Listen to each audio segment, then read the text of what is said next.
Hello and welcome to the Sports Bench with Greg and friends. Tonight I'd like to talk about the Kansas City Chiefs and free agency especially. So let's talk about that at the beginning. I talked about the video in the past about the Joe Thuney trade. The all-pro left guard was traded to the Chicago Bears for a fourth-round draft pick. So we're going to move on from that point and talk about what the Chiefs have done in the first number of weeks in free agency. So they've signed some players. They've done some good work as far as trying to fill the holes, but the Chiefs don't have a great deal of money. They just don't. And when you think about that, let's talk about how they address the offensive line, which is to me the most important portion of the offseason, is finding a combination of players that can play their offensive line, since that was the weakness in the Super Bowl and how the Eagles, not even blitzing the entire game, were able to rush the corners and be able to beat the Chiefs tackles. So let's talk about that. So on their offseason, first thing that they did is they signed Jalen Moore, left offensive tackle, to take care of that position. Now, Moore is a second string left tackle with the San Francisco 49ers. Okay, he's always been a second stringer. Now he's filled in for the starter. He's played basically well in that position. However, he's still a second string tackle. All right, and when you think about that, who are they going to move to guard since Joe Thuney has left? Well, they have several options there, but the problem is that those players are still second and third string players that are going to be able to try to fill a position of an all-pro. So to me, have they really improved their offensive line? And I would have to say, at least right now, no, they haven't. That left side is very vulnerable still because you don't have all-star players over there.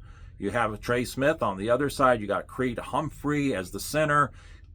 You're probably been basically okay on the right side, but still on the right side tackle, we still have weaknesses. We still had the Eagles rush from both sides, but especially the left side.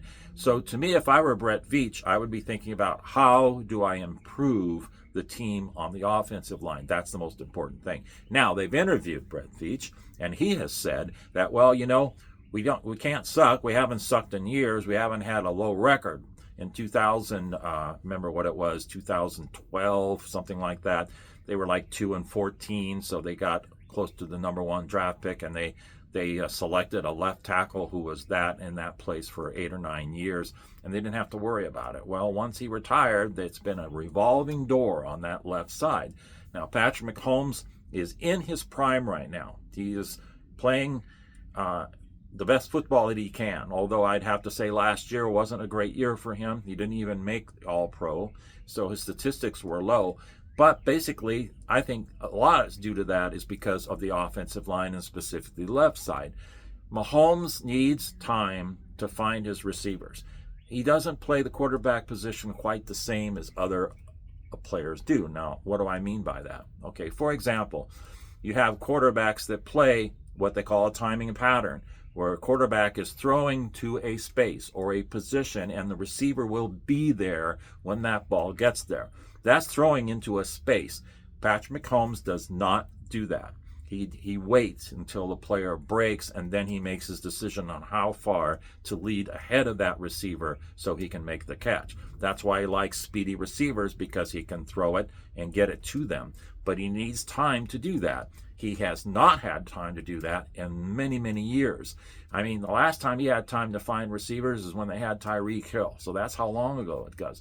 And since the Tyreek Hill trade a number of years ago, they just haven't been the same offensively.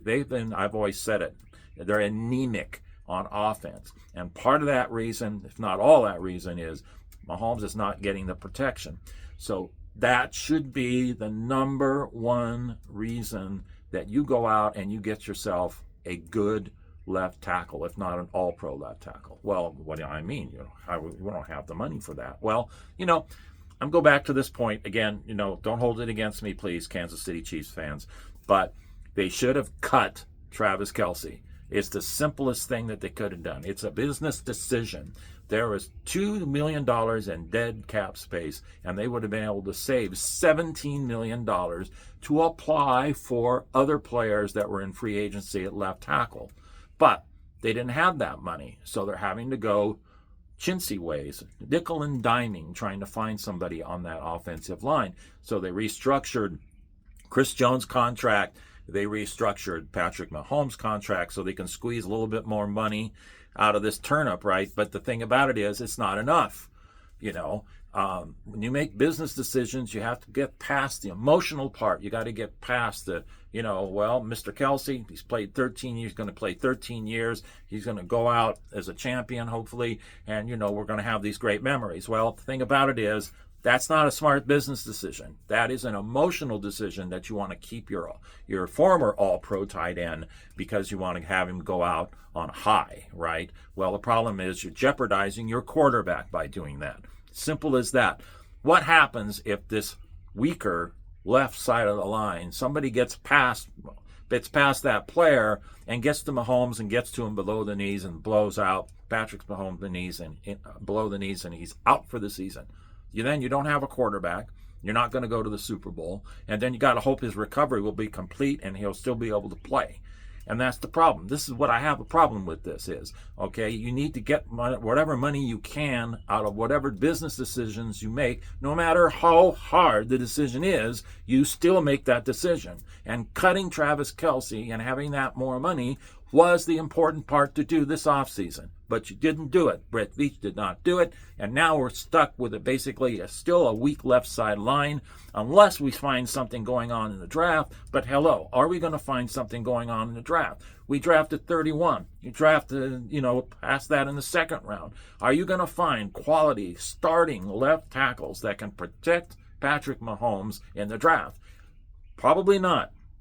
So what are you going to do? Are you going to give up a number of draft picks and try to move up? Well, that's a possibility. Maybe they do something like that. But I just don't see it coming. Maybe I'm wrong. Like I say, hopefully I'm wrong. Hopefully Brett Veach has figured this out. But to me, it just doesn't make sense to go into the next season with still a weak offensive line and you traded away your left guard who was a 3-time Pro Bowler and replacing him with a second stringer.